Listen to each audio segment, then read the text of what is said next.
We've been hearing a lot this morning about you, the American people, calling your congresspeople to say enough already. Finish this debt limit deal, start working on the important issues, start doing the job we sent you to Washington to do.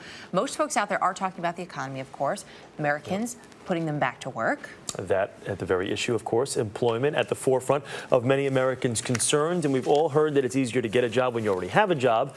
Today, for millions of unemployed Americans looking for jobs, not only is that true, they believe they're being discriminated against in their job searches because they're not working. CBS News correspondent Elaine Quijano has this report. For nearly 20 years, Michael Westerholm rose through the ranks at postage equipment giant Pitney Bowes in Stamford, Connecticut, eventually becoming director of business development. But in January, his position was eliminated, and his search for a new job began. So if you can make it in the early afternoon, that would be great. Now, after sending out dozens of resumes and going on half a dozen interviews, Westerholm is getting restless. It kind of grates on you a little bit. You kind of think about it day to day. Well, what's my next step? Should I call them again? I called them, 6 times. I don't want to be a pest. But he's just one of 14 million Americans currently unemployed and is about to become one of the more than 6 million Americans who've been looking for work for 6 months or longer. That half-year mark is a tipping point for getting hired, according to the National Employment Law Project. There are just a lot of assumptions that get built up around being unemployed, and employers or employment agencies really not wanting to take a chance on the unemployed. In a new report, the organization says companies are less likely and in some cases unwilling to hire those out of work for 6 months or more. It found 150 listings, including this one, requiring applicants to be currently employed, a practice the group considers to be discriminatory. I think that employers might feel that someone who's been out of work for more than 6 months has begun to lose skills, which could be true for some people, but is certainly not true for most people.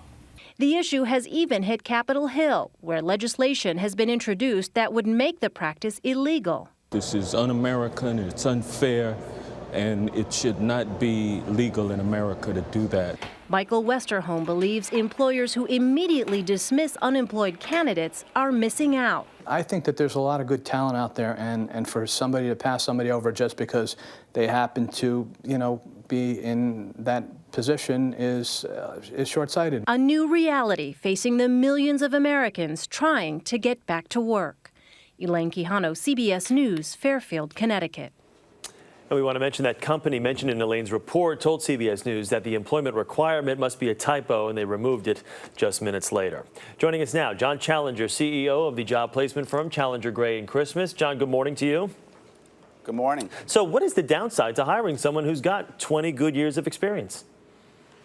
Well, companies worry now. This is the long-term unemployed. Everybody likes experience, but they worry about your urgency. They worry about the currency of your skills. They wonder maybe has inertia set in through this long period of unemployment. And so employers are in the driver's seat right now. It's a buyer's market. They have a lot of candidates to look at. And you can be like a house that's been on the market for a long time. They just say, maybe I missed something that someone else saw. So it doesn't seem fair if you've been out of work for that long a period of time. How discouraging for people who have been out of work for just 3 or 6 or 9 months for prospective employers to think that you've lost all your skills and forgotten all that you've done just because you've been out of work for a little bit of time.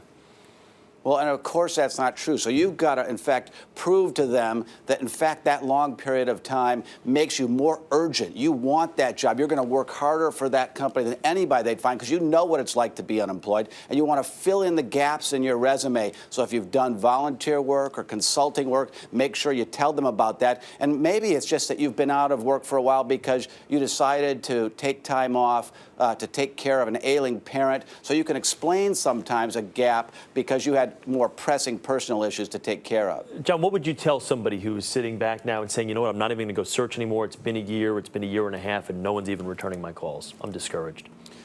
Well, it is one of those periods of time where it's very easy to get discouraged. So you have to bring those people around you who lift you up. You have to stay at it like a full-time job. You've got to fight for your employment. Maybe it means taking a job, a part-time job or something to get back to work that gets you back in that working mode. You can keep looking today while you're working, so nothing says you can't take a job that's for less money even, but it gets you back in the picture. What kind of jobs are available right now? Well, there are industries that are really growing. Healthcare is the strongest industry in the country, adding 24,000 jobs on average in the last year. Just in the last month, leisure and hospitality added 34,000 jobs. That was a real plus. Energy has been a strong sector right on through with a drive for energy independence. Another strong category, just skilled jobs, professional business services, engineers, accountants, IT workers continue to be hired. And are there any locations around the country that are more plentiful than others? Well, Texas seems to be the strongest state right now, with unemployment nationally at 9.2%. Texas is at 8.2%.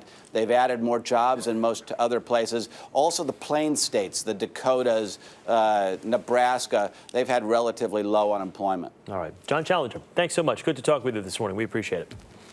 Thank you, Chris.